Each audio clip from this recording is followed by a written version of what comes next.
Working for you.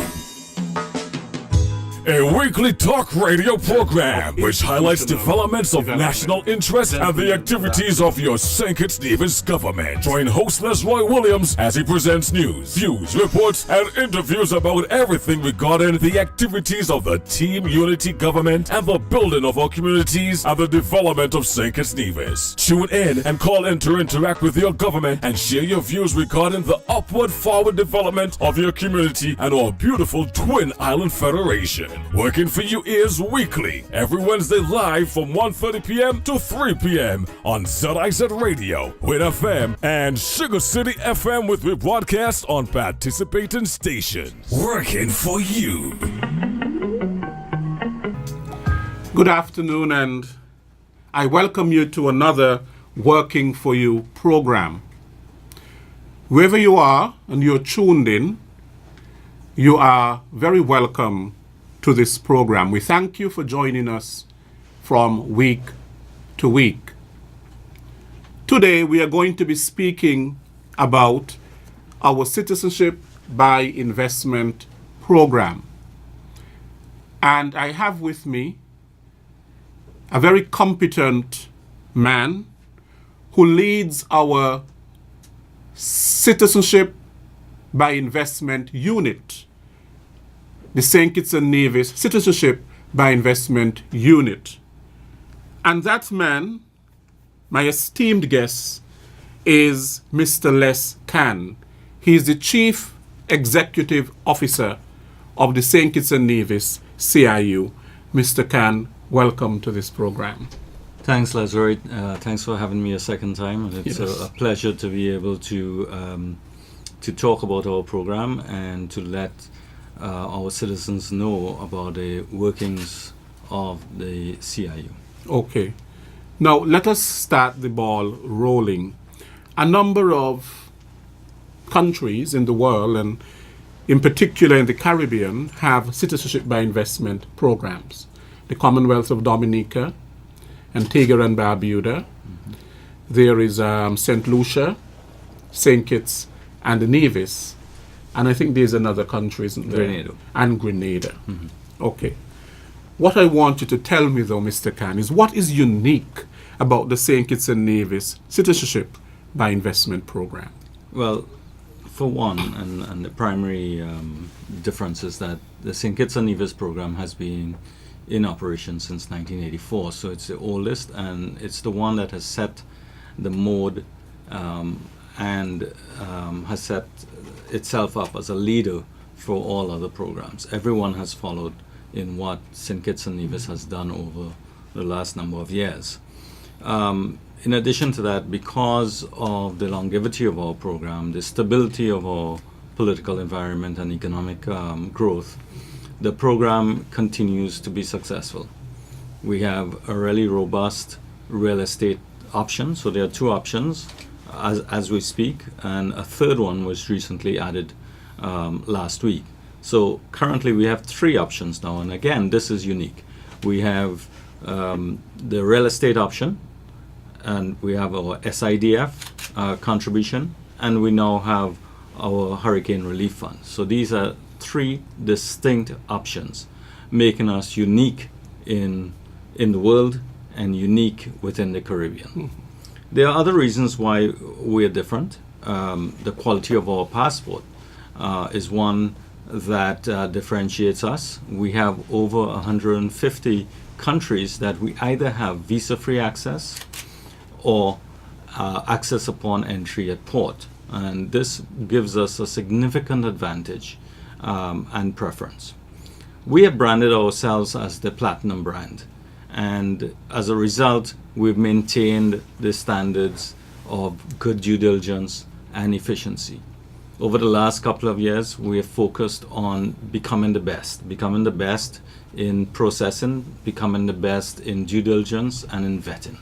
And we've become recognized as being the most efficient CBI program in the Caribbean, if not the world. And this has been recognized by some of the largest immigration companies.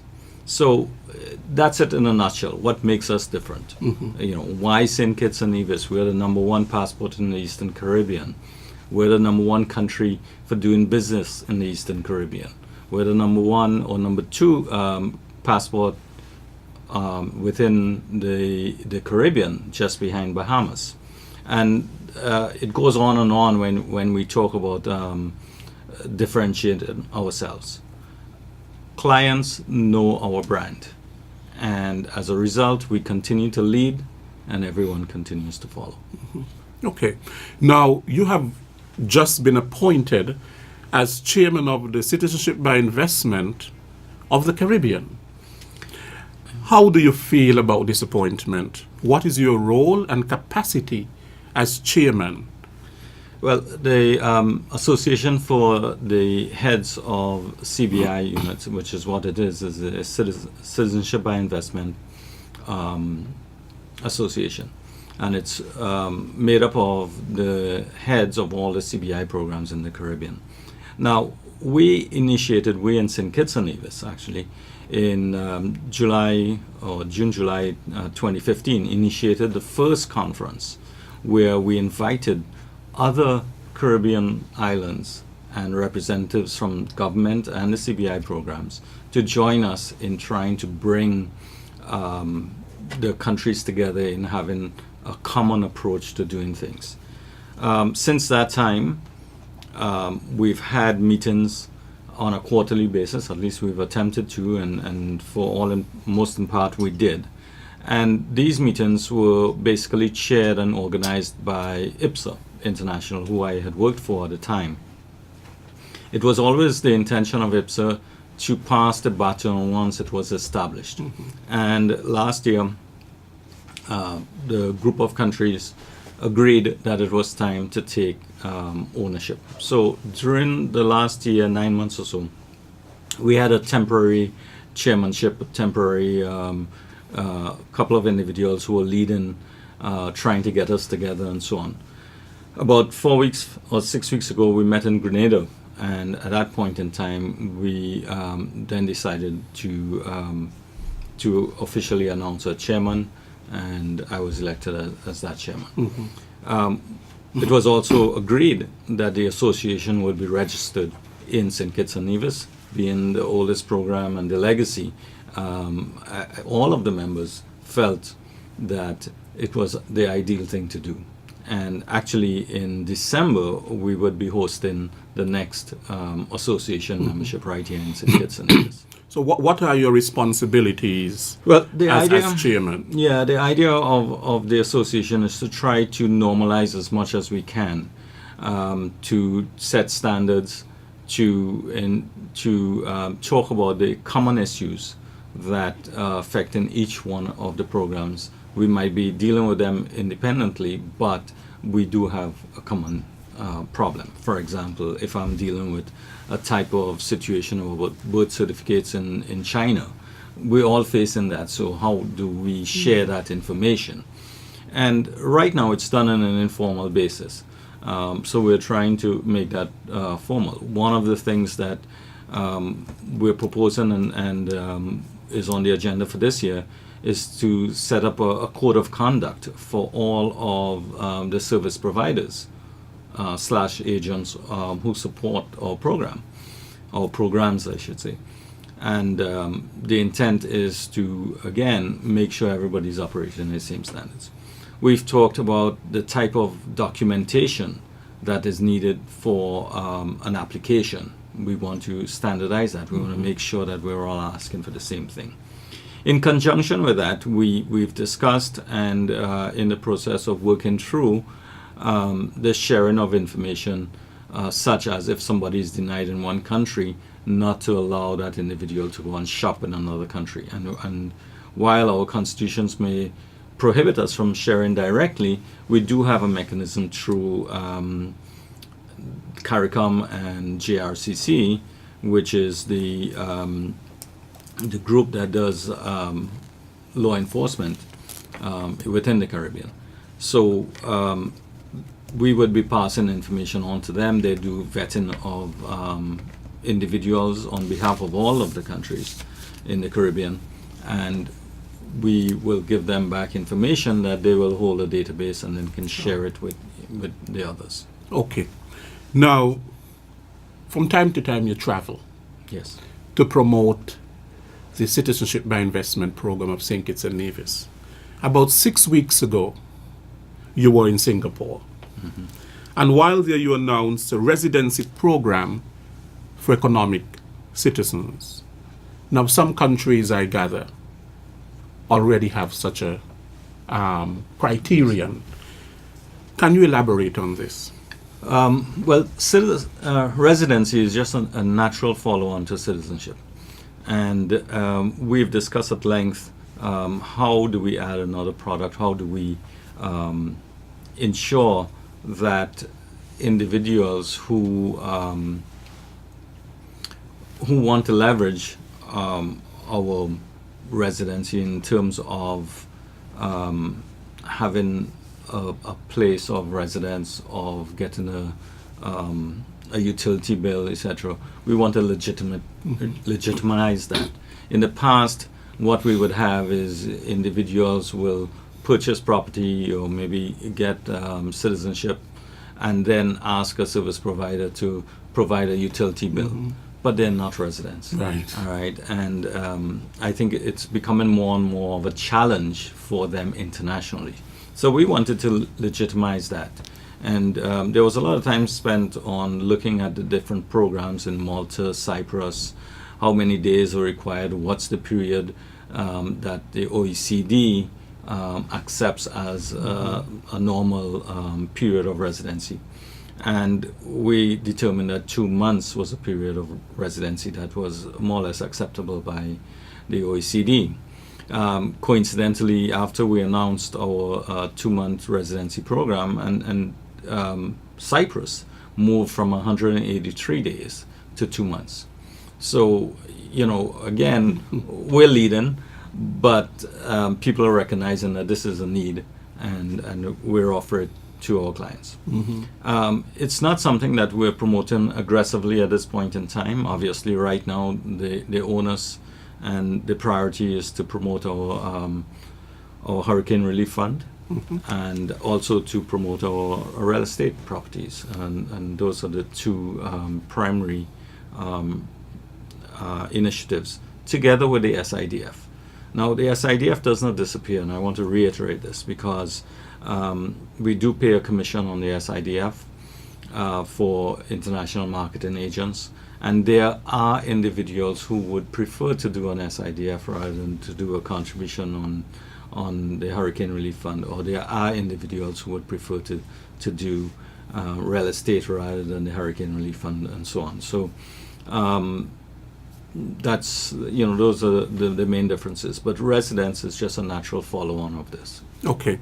Which leads me into my next question, that the program, the CBI program, has introduced a short-term hurricane relief fund, which you mentioned several times, which has been creating quite a stir in some quarters. Can you explain what this fund is, the rationale behind it? Okay. Just around the time of Hurricane Irma, when we were discussing damage that was being done, had been done to by Irma, it was determined, and I recommended that maybe we create a hurricane relief fund. And the reason for that, there was a hurricane coming right after. We were in the hurricane season, and you needed to have funds put aside for future damage. I equate it to buying an insurance policy. You purchase an insurance policy before the event, not after the event. So obviously we were being criticized for the timing, but when next do you have a hurricane relief fund when there's a hurricane? Just before. You can also consider it part of our disaster recovery or preparedness, being able to anticipate what could happen and prepare for it. And that is what the Hurricane Relief Fund is all about. Okay. Now, could you give us some details about the Hurricane Relief Fund? Because it is being peddled, and you're quite aware of this, that this is to replace what has been there before in terms of the real estate option. No, this is not a replacement of the real estate option. It's not a replacement of the SIDF option. It's a short-term instrument to attract investment and contributions into the country.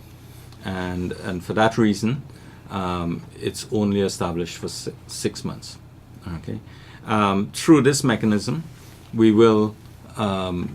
have advised our clients that we will, for a cost of $150 or contribution of $150,000, you can be a single applicant or a family of 4, and that application of a family up to 4 would give you citizenship for the 4 individuals. Mm-hmm. Any individual above 4 is plus 25,000. Mm-hmm. So it's different from the SIDF and the real estate. Mm-hmm. A lot of people are saying that we are underselling the real estate option, and I think it should be clear, and it's obvious to me from what I've been seeing over the last couple of weeks since we announced this, is that our real estate options applications have not declined.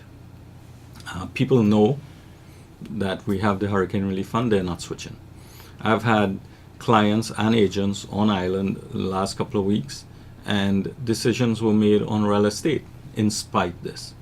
So the important point to note is that when an individual is making a decision on real estate, there are several considerations that he has and has done. One is he's decided that he does not want a cheaper citizenship, because if he wanted, he can go to Dominica for 100,000, or he could go to St. Lucia for 100,000. All right, but he chose St. Kitts and Nevis. He chose St. Kitts and Nevis for several reasons: the quality of our passport, the brand, and that we have a ready inventory of real estate. No other island has that. So because of our longevity, because of our development and infrastructure, we can provide a real estate option that is robust and continues to be robust. So there is no difference that I see between the two. We offer it to the clients, all three. I speak to agents on a regular basis, and through my travels, obviously. Distinct products, distinct reasons why you want, right? Why would they not take 100,000 Dominica? Why would they not take 100,000 in St. Lucia? It's because they want the brand. They want the rate of return that we're offering on our real estate options. Mm-hmm. So there are a number of factors that an individual, this earning individual who is thinking about his rate of return, his equity stake, etc., that he would want real estate. Mm-hmm. Right. Now, the relief fund, the Hurricane Relief Fund, is short term. It's only for 6 months. Mm-hmm. After that, what? Could it be possibly be introduced at some other point? I think the Hurricane Relief Fund is, as we said, and through the regulations, the SRO that was signed off, it's intended to just be that. 6 months. 6 months, Hurricane Relief Fund. At the end of 6 months, we will stop. Okay. We will stop the Hurricane Relief Fund, and we move on with our 2 options. And next year, because the hurricanes are becoming more ferocious. Exactly. So next year, if we have 3 Category 5 hurricanes, God forbid, well, could it be possibly reintroduced? I would hope that next year we plan for it a little ahead of time, and maybe we introduce the Hurricane Relief Fund earlier. Okay.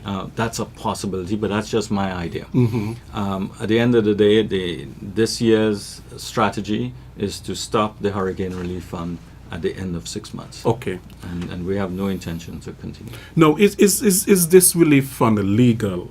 In other words, has the legal framework been put into place? A lot of people are talking about that, so, and the direct answer is yes. All right, but there was a lot of noise in between when we made the announcement and when it officially became legal. And I think everyone needs to understand the process. First, there was a recommendation of let's have a hurricane relief fund. Second, there was discussion and debate. And third, there was a cabinet decision. Once that cabinet decision is made, we went through and made the announcement. Fourth would be going through the instruments that are required to make it legal. That does not mean to say we can't advertise before. Sure. All right. And we made every attempt to get the legal framework in place and signed off as quickly as possible. And that was done this week. Okay. Okay, so we have an SRO that was signed off by the Prime Minister on Monday. It has been officially gazetted as at Monday, the 2nd of October, 2017, making it legal. Okay. All right, and I do know that there are people who are saying it's illegal. I've heard agents out in Dubai and so on making those comments. This should allay any fears to any of our clients and any of our agents. It is official. Okay, good. Now, Dominica and Barbuda, countries with CBI programs, were decimated by Hurricane Maria. Is the Hurricane Relief Fund a matter of opportunism at this time to undermine the CBI programs of those countries? Is it a race to the bottom? Absolutely not. If it was a race to the bottom, our price will be below 100,000. Our price is 150,000 for one individual.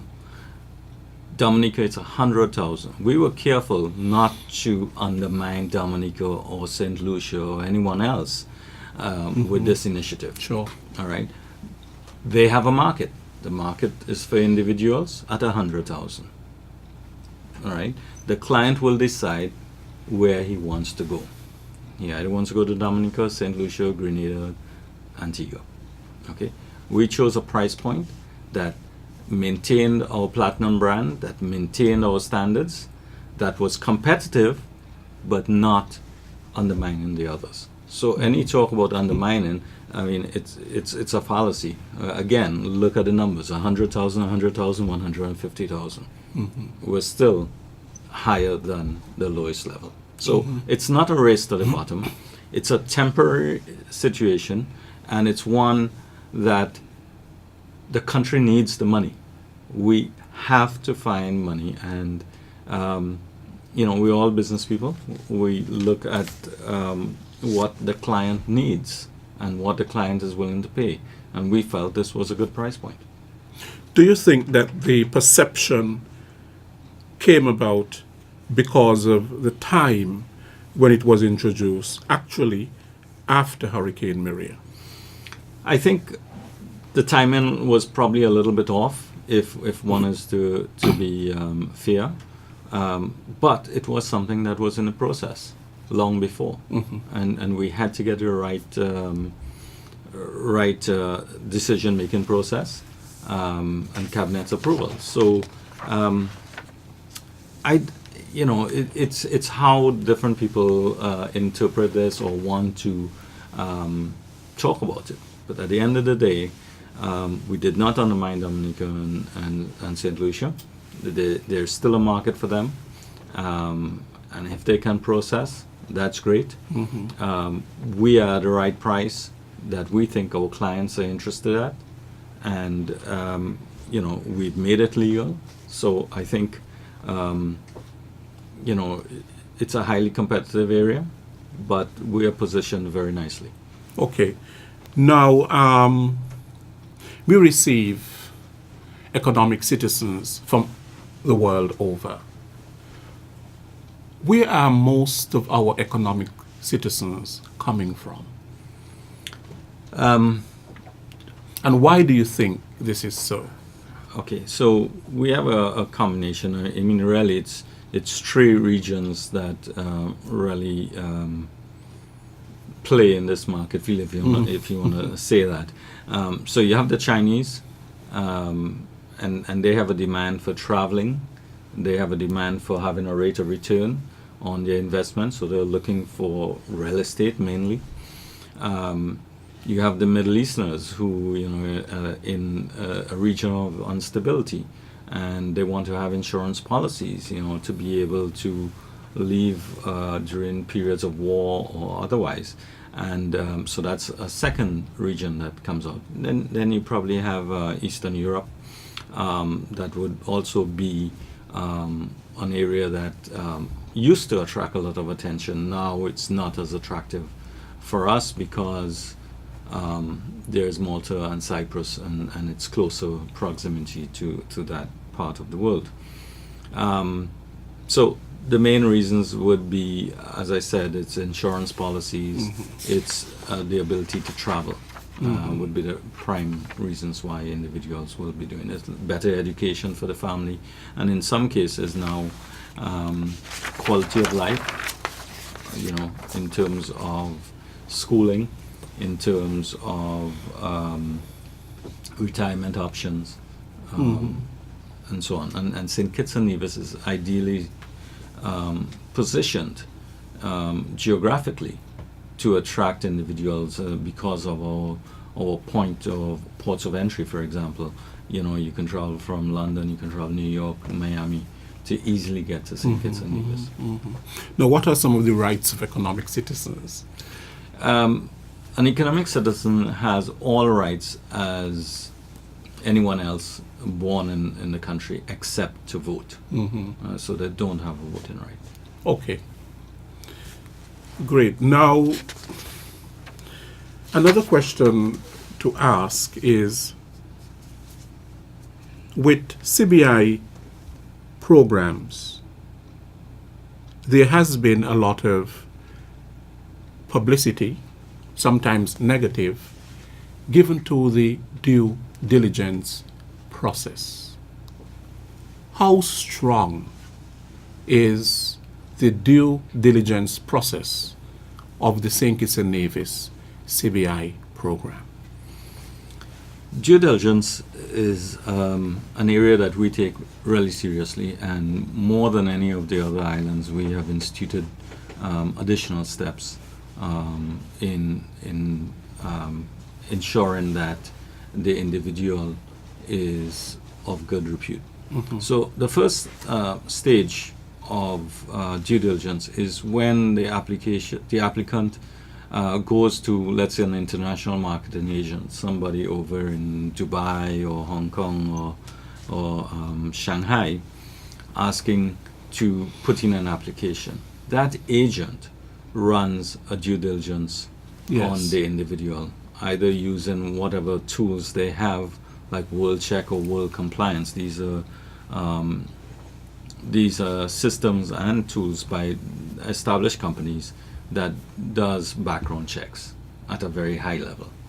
So that application then goes to, let's say, a service provider, in St. Kitts' case, a local service provider, who then submits the file to the CIU.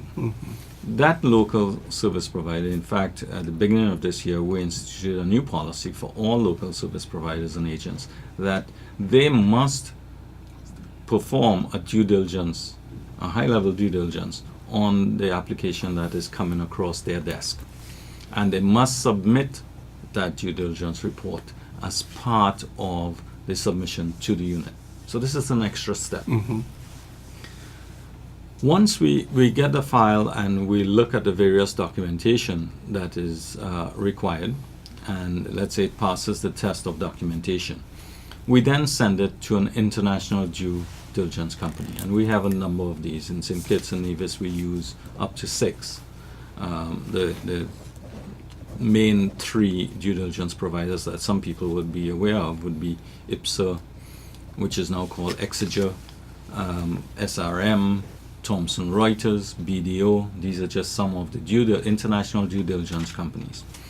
We give them the relative information required, birth dates, copies of passports, photo IDs,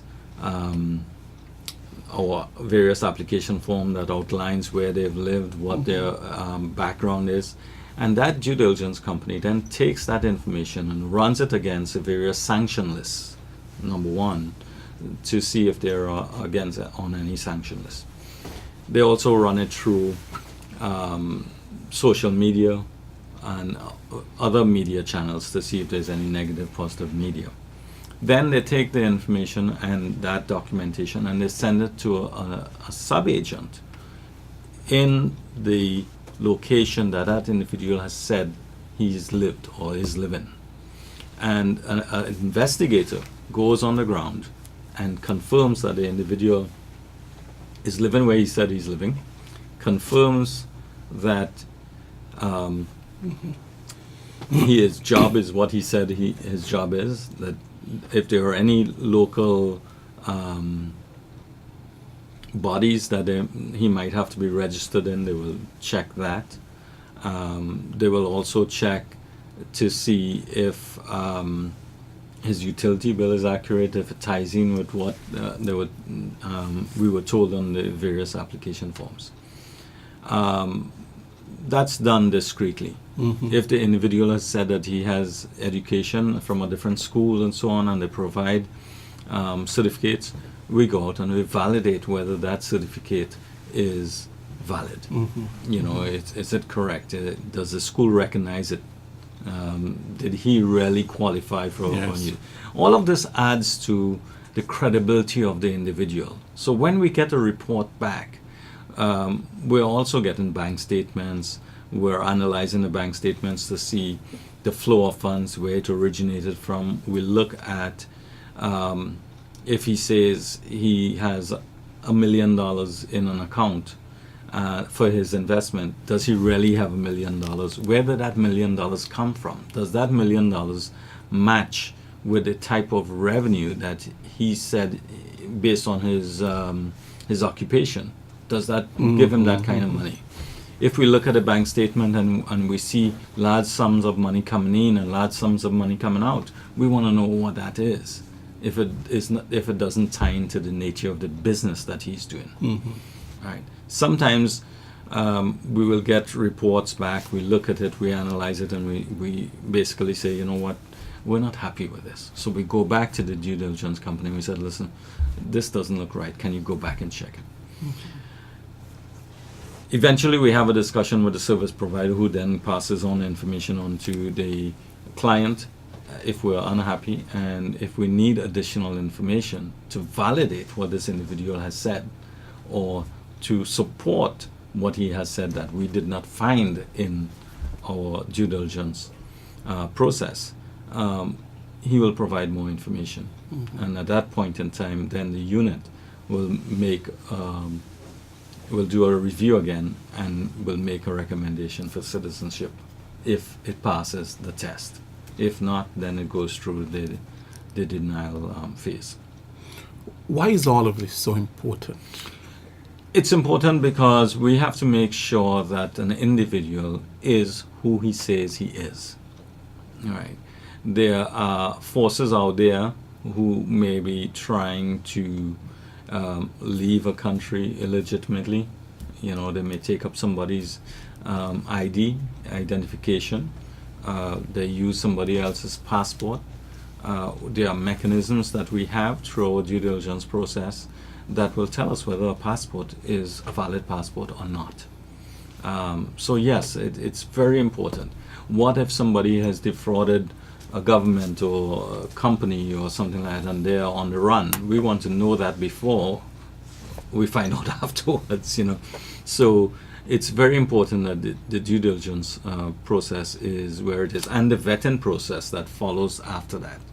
The reputation of our country is of the utmost importance, and therefore we have to take every single step to ensure that the individual coming in that we're granting citizenship to is who he is and is someone that we will be proud to have as a citizen. All right. We don't want a situation later on that the individual is negative. But like everything else, we can't anticipate what a person is thinking. Sure. But we do it through the documentation process. We ensure that we have a rigid process, and we have been known, St. Kitts and Nevis have been known to be the toughest in all of the Caribbean in terms of due diligence. Sure. And in terms of vetting. I've heard stories that people say to us, well, you asked for this, but so-and-so don't ask for it. Well, this is St. Kitts and Nevis, so we have the platinum brand, we want to maintain it. That's what we need. Mm-hmm. Now, this due diligence, of course, it requires time, energy, but also resources, money, in order to carry out all of this work. Now, who pays for that? The client pays for the due diligence. So for a single individual, there's 7,500. And this is more or less consistent throughout the Caribbean. Some of the other islands have actually raised to match over 7,500. They were offering lower due diligence fees. But that's about the standard, 7,500 for a single individual, and then probably 4,000 for a spouse or an individual above 18 years after. So out of those funds, we pay a due diligence company. So it's self-funding, if you want to say that. Now, our program has a 60-day accelerated application process known as the AAP. Could you tell us a little bit about that? Well, earlier in the year, we recognized that we were the most efficient, that we were processing or had the ability to process our applications in a much faster process because of the re-engineering that we did, because of the system that we had implemented, a 24/7 system that allows service providers to submit files anytime they want to.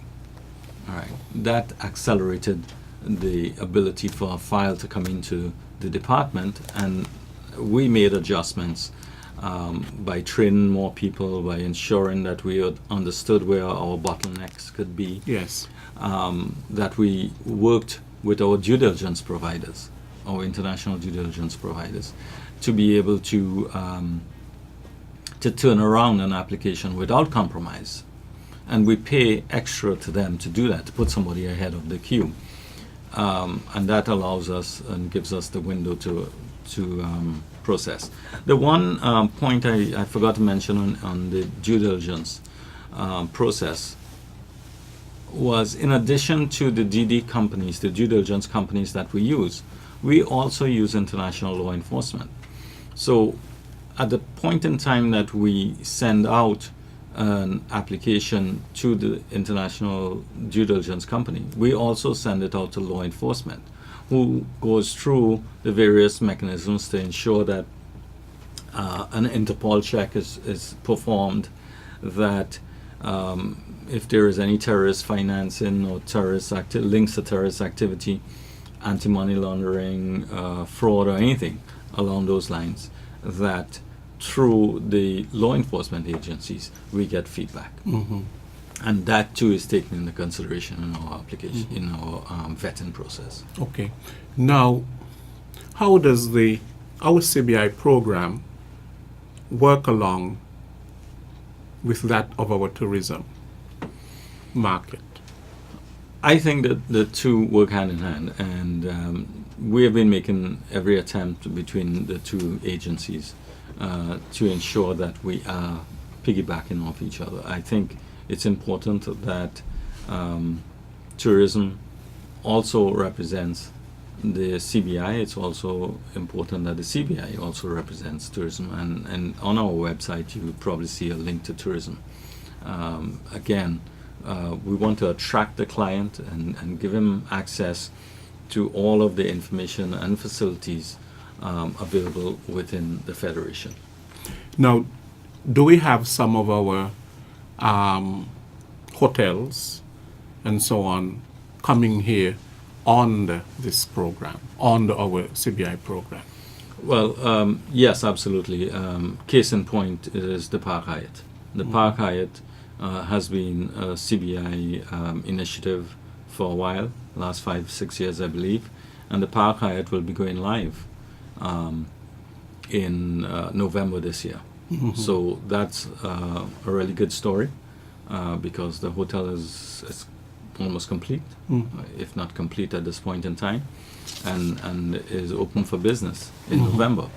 You have the Ramada Inn, which is part of what a lot of people know as Heldon Estates, being developed by Galaxy Real Estate. You have the Radisson, which is being developed, and most people know this as T-Loft. Yes. So that continues to be built. And these are just a couple. There's another hotel it's called Koi, that's also being built and is close to completion. So there are a number of hotels and boutique hotels that are coming out of the program. Sure. Now, how is our program marketed internationally? I know that you do some of the marketing yourself, but well, through Skipper, all right. Yes. We actually do joint marketing with Skipper, all right. So marketing of our program is done through our marketing agents, international marketing agents. We have a number of those through our official government marketing agent, through Skipper, and. But our reputation is out there for such a long time that the program sells itself. Now, what we have to be aware of is that the competition is there, and hence my need to be out there making sure that I sign up new international marketing agents, that I'm able to answer questions about our program and give assurance that we continue to be the best, that we continue to process as efficiently as everybody's seeing right now. Sure. Now, Mr. Can, we have to go to the phone lines and to hear what our listeners, what questions they have or what comments they have. This program is basically designed for them. Okay. And so we are going to open the phone lines, and the numbers to call. The local number is 465-2555. That's the local number. And the overseas number is 1-718-577-2916. That is the local number, 465-2555. And the overseas number is 1-718-577-2916. We welcome your calls. There's no one on the line at the moment, so we can continue the discussion. Right. More about the Hurricane Relief Fund, which, of course, 6 months from now, that will be when? March, the end of March. That will 2018. be the end of March 2018. 18. Have we received any applications yet? Coincidentally, before I left the office today, we had our first application. Right, so that's a good thing. That's a good thing. I mean, the response that we've been getting has been very positive from agents, from international marketing agents and clients. So we can only be optimistic. I think we're expecting applications to be coming in. Yet to see how many, but having said that, it's really being received very positively, and we are prepared to handle the volume as it comes. Okay, so that is good. You know, Mr. Can, small island developing states, and in particular those of us in the Caribbean, every year, for half of the year, there's a hurricane season. And it is an environmental hazard, of course, where countries can basically be decimated. And we have seen it this year.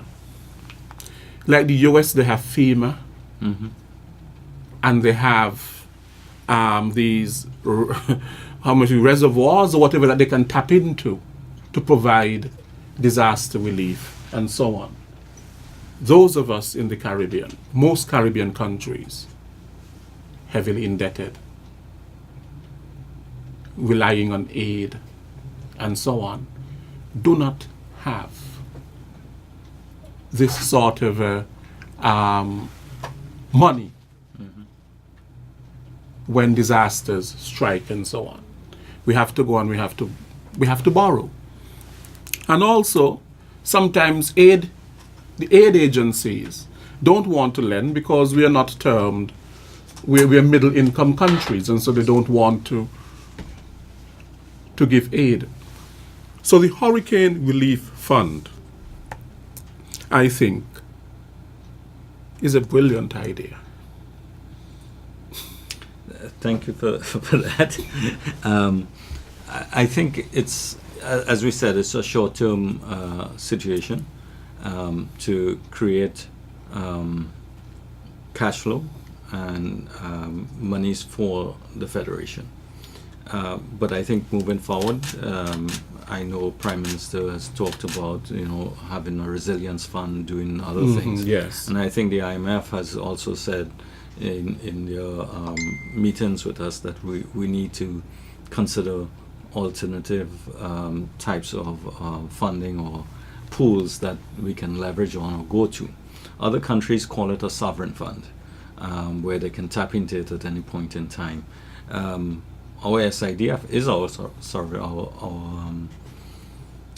our government fund is a sovereign fund. So how it's used and how it's managed by our Minister of Finance and the FinSec and others is really up to the government and their ability to provide the services needed.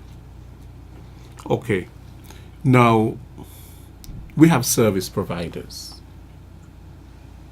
What is the role of the service provider? The service providers have one primary role, which is to represent the client. Working for you, good afternoon. Yeah, good afternoon, Mr. Williams, and your co-host there. Good afternoon. I have a guest with me, Mr. Les Can. Yeah, well, Please, okay. yes. Good afternoon to your guest. Good afternoon, sir. Yes, sir. I have a question. Let me turn down the radio and move away from it, because I'm getting a feedback. Now, if someone of a country apply for citizenship in another country, and that person has what you call a reputation, is being called a notorious liar, how far does the due diligence check goes on that individual before they get the passport? That's the question I have to ask. Okay, so I will listen off the ear. okay. Thank you, sir. The due diligence process takes into consideration the negative media also. So if there is information in the media that gives us any indication as to the case that you just mentioned, then we will take that into consideration as we do our due diligence. The individual's reputation and history also comes into play. So there are a number of factors that would be taken into consideration in the decision-making process. Okay. Working for you, good afternoon. Hi, good afternoon, Mr. Williams. Good afternoon, sir. And good afternoon to your special guest, Mr. Khan. Thank you, sir. Good afternoon. Yes. Question. Concerning the Hurricane Relief Fund program, you mentioned the cutoff point would be sometime in March. Yes. Okay. Now, what if there is a situation where you have applications to process and the cutoff time in March, you've gotten, say, like 1 or 2 in the 2 days before the cutoff point, whatever day in March you decide. But you have gotten these applications 2 days also before.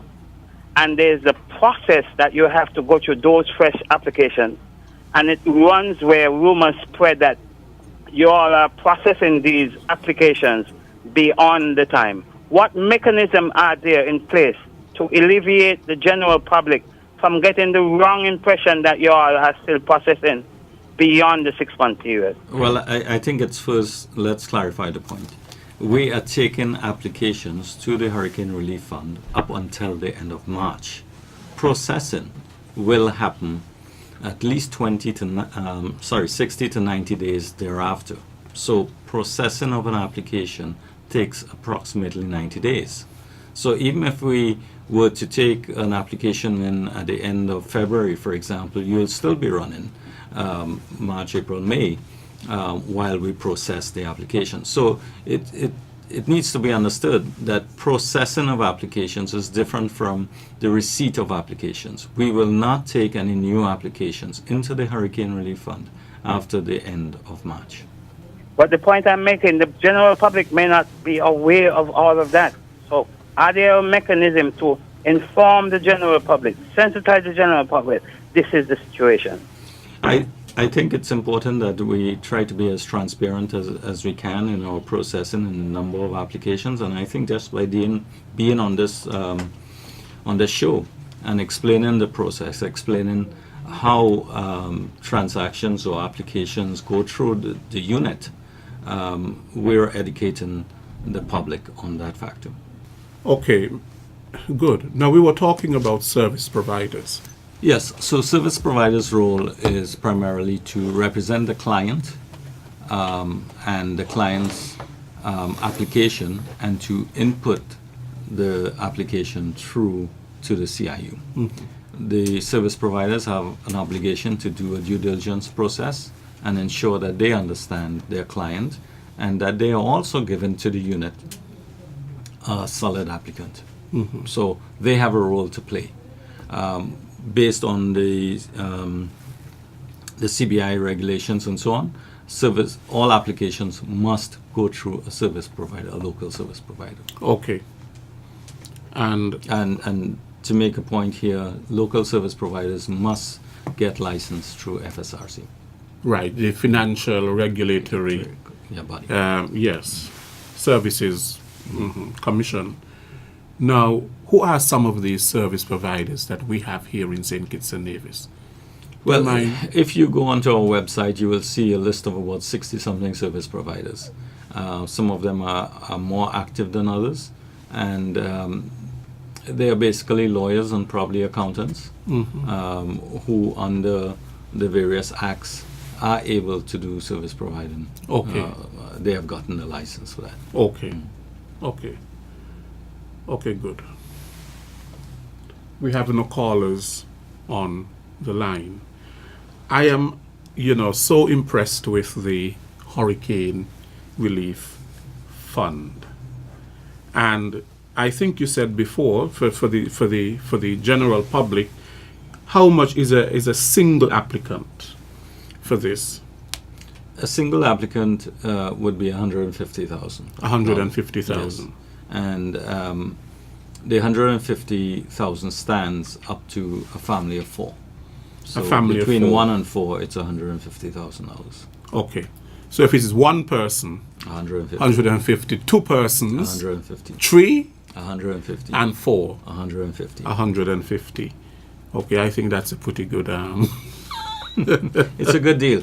It is a good deal. It is actually a good deal. But it's intended to generate the revenue that we need. Mm-hmm. And it's important to note that, with $150 million of damage that we have sustained and counting, right, the country does need this revenue.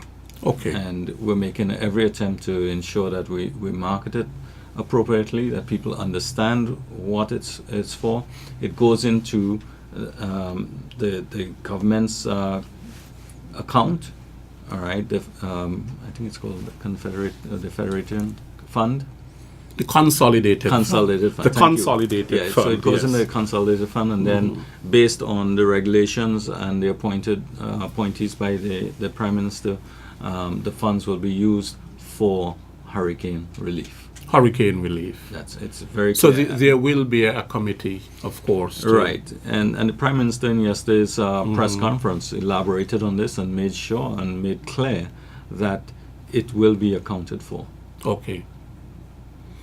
Now, the CBI programs in the Caribbean, and we are getting more and more Caribbean countries who are showing an interest in CBI programs. Some of them have come on board, of course, which means that there is more competition. I know that the Prime Minister has often said that our program, we are not involved in a race to the bottom. What do you understand him to mean by this? It means that we will not undersell our program against the others. That we have a brand, we want to maintain that brand, we want St. Kitts and Nevis citizens to be proud of our program, that we are bringing in individuals who want to be part of this federation. So, we're not good. If you look at the pricing, for example, in some of these other countries, in the last couple of weeks, for example, they have dropped their processing fees, they have dropped their government fees, they've, tried to go at a price much lower than us in a number of different areas. You look at St. Lucia earlier this year, that went from $200,000 in their fund to $100,000 in their fund. All right, where's the bottom? And if you pay marketing fees on top of that and so on, how much money is actually being contributed to the country? One can argue that you'll get volume, but what is the quality of the individual who is applying for that citizenship, who can afford $100,000 versus $200,000 versus $400,000 on the real estate side? So this is where we are very proud of our program. We're very proud that we are where we are in terms of the platinum brand, in terms of recognition by the international community that we are one of the best programs out. And we see consistency in the number of applications that we have, and which shows that there is the interest. The Hurricane Relief Fund is intended to attract a certain element of the marketplace, and we price it accordingly without undermining our competition, without going to the bottom. And in fact, I think as chairman of the Citizenship by Investment Association, of course, of the Caribbean, you will ensure that there is not a race to the bottom. And of course, one of your responsibilities, of course, in terms of the chairmanship of this association, is to really raise the standards. Isn't that so? It's to raise the standards, but and to maintain those standards. I think it's important to recognize that the individuals around the table on the association are technicians. Oh, I see. We do not make policy, but we make recommendations. And through our engagement, it's one level of bringing it up to the individuals, the ministers, and being able to voice a common voice in what we're seeing, how our programs are being impacted and can be negatively shown if we don't have the right standards, if we don't make the right decisions. So it is the intention of the committee. Like, for example, we all know we have issues on correspondent banking, for example, and the committee has agreed that they will meet with the governor of the CCB in December when we have our next meeting. That, again, just to talk about the challenges that we have and discuss and try to understand how we can help through our process in alleviating some of the fears that our correspondent banks may have. Right. All right. Our intention is to educate also. We want to educate the public in the various countries about what the CBI programs are about. And the best way is to do it through the individuals who are processing, who are responsible for the technical side of the CBIs. Okay. Now, I do know that quite a number of television channels, which of course are international, have in some ways sought to tarnish or to portray the CBI programs of the Caribbean in a very negative light. Now, in terms of public relations and press, what is being done to really promote the positive in terms of the press of our programs? I think from St. Kitts and Nevis, it's important that we continue to show the positives on our program, and through the various press releases that we have, and through the Prime Minister's press office, I think we're doing a great job in ensuring that we convey the right message. All right. Obviously, there will always be the negative sayers on both sides of the fence, as we would call them. But I think we strive to do the best through the operations, through the re-engineering, through the efficiency, through the due diligence. And that's a message that we have to keep going, that we will turn down an applicant and that we're ensuring that we get the best quality individual when we make our recommendations. So I think that's where we will have. Okay, now the Hurricane Relief Fund, what is the impact on the developer? I think, as I mentioned before, that when an applicant goes to purchase real estate, he has already taken into consideration the discounted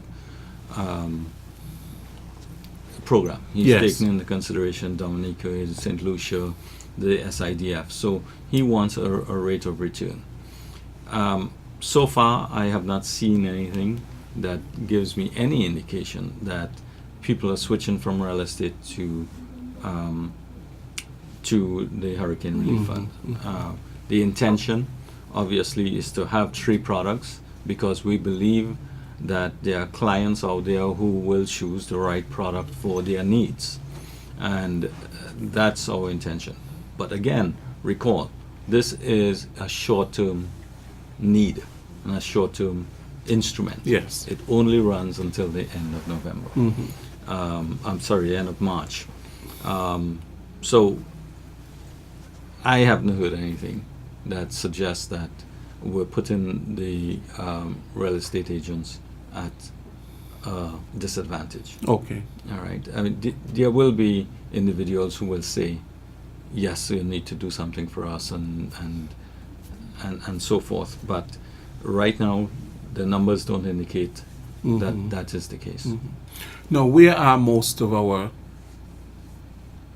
applicants in terms of the real estate option and the SIDF option? We're getting more from the SIDF or the real estate? No, I think over the last 6 to 7 months, the real estate option has really taken off. As people became confident in our program, confident in our process, confident in our due diligence, we started to see an increase in the real estate, and so much that there is a swing, a large percentage of real estate versus the SIDF. Now the real estate starts at 400,000. 400,000, and the SIDF starts at 250 for a single applicant. Okay, now with the real estate option, so a person purchases real estate, they become an economic citizen. Now, can they sell that real estate? Yeah, the law was put in place that you have to hold a property for 5 years. For 5 years. Or forego citizenship. So you must hold the property for 5 years before you can resell it under the CBI. You can resell at any point in time, Yes. but you will be selling at the market levels. But if you want to sell it through the CBI program, then it has to be held for 5 years. Okay. Okay. Good. Now, the residency program that you mentioned before, is there a time frame on the residency? The residency requires that an individual who is wanting residency spends 2 months on island. Now, it can be 2 consecutive months. And the intention of this, obviously, is to prove or have that individual be able to prove that he is a resident, he is living on St. Kitts and Nevis. A real person. A real person. And it's not just about a utility bill. But there's a run-on effect, and we have to recognize what the run-on effect is. The run-on effect is this person now has to rent a place or live in his own place. He has to be on the island. You know, it's an increase in tourism of some, hotel rooms, restaurants, etc. So when this thing starts moving, I mean, there's going to be people who are spending more time on the island, Right. with their families to obtain the residence status. And that might help as well to boost our economy, because they will be contributing directly That's into the intention. economy. That's the intention. Yep. Okay. Now, there's so much about the CBI program that we basically can discuss. Now, with the advent of CBI programs, people can obtain, as you correctly said, a second citizenship that provides them with certain benefits, certain opportunities. On the other hand, people who live in certain areas where their passports, or certain countries where their passports do not allow them to travel to many countries, they need a visa. Yes. They need a visa to get. And one of the benefits of our Citizenship by Investment program, I think you mentioned it earlier, but our passport allows us to go to how many countries visa-free? Over 150 countries are either visa-free or visa upon entry. All right, so this is a large amount of countries. I think the important thing to recognize here is that when an individual applies for citizenship, he's doing it for a number of reasons. As I mentioned, he's doing it for protection of his family. All right, he wants to give his family an insurance policy such that if they're in a region like the Middle East where there are wars, civil unrest, you want to be able to get out as quickly as possible, and that second citizenship gives you that ability, safety.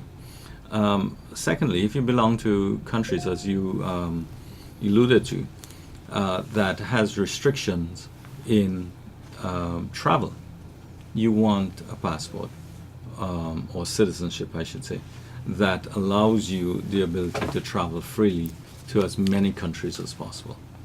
All right. Lifestyle changes. All right. High net worth individuals want to be able to travel around the world, want to have real estate in different countries, want to be able to say, hey, listen, I have a passport, or 2 passports, or 5 passports, or 6 passports. At a certain point in time, it becomes a status symbol. But these are high net worth individuals. We are there to attract high net worth individuals. And that's why when we talk about our platinum brand and we stay in with our price level where it is, we're not engaging in a race to the bottom, because we believe, if someone wants to buy a Rolls Royce, they will buy the Rolls Royce. If they want to buy a Toyota, they will buy the Toyota. We offer the Rolls Royce, and that is, the platinum brand. Okay. Now, Mr. Khan, I must tell you we are out of time. Is there anything that you would like to say before we leave? Well, I think, with Is there anything that you would like to clarify for the public? No, just to emphasize again on the Hurricane Relief Fund, that it is a short-term product. It is legal. The number of countries that we have restricted on our CBI program are 3. We don't accept applicants from Afghanistan, Iran, and North Korea. Those countries are banned. Those countries are banned at this point, yes. Could you outline them again? It's Afghanistan, Iran, and North Korea. North Korea. Now, there are sanctioned countries such as Cuba, Myanmar, where the banks have restrictions on flow of funds. So we will take that into consideration. If an individual is coming from one of those countries, it does not mean to say that we cannot take that application. It just means that the source of funds has to be from somewhere outside of that country. Right? And it has to be proven to us. But all in all, we don't see many of those types of applications. Okay. Any particular reason why those countries were banned? They are sanctioned countries. They're basically. sanctioned countries. Yeah. Okay. And therefore fall into that realm of not necessarily wanting to do business. Okay. But recognize that St. Kitts and Nevis has those 3 countries, but there are other islands in the Caribbean who accept applications from those countries. All right, for under different conditions, and those conditions are valid. Okay. Okay. That's all? Well, thank you very much for having me on the show. Well, thank you, listeners. Yes, well, we are very happy to have had you a second time to talk about such an important program of ours and to give some clarity, to clarify for the public a lot of misconceptions, I must say, or misinterpretations of what the Hurricane Relief Fund is. I want to thank you again, and I hope that at some point you will be back, and I know that you will be back. Thank you again. Thank you so much. Okay. Well, we want to thank you for tuning in to today's program. I had with me Mr. Les Can, who is the Chief Executive Officer of the Citizenship by Investment Unit of St. Kitts and Nevis. Today we were discussing our Citizenship by Investment program, and in particular the Hurricane Relief Fund, which is a third option, a short-term option, to help us to be able to recover and to rebuild after the natural disasters that came our way.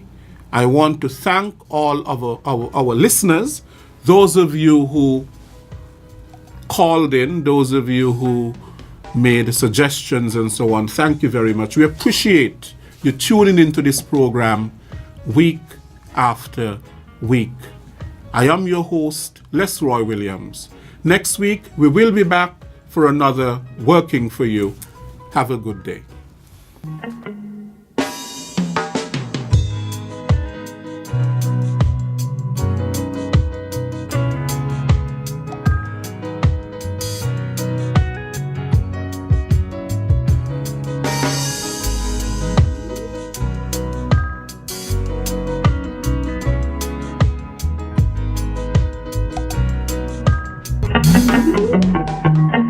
Working for you.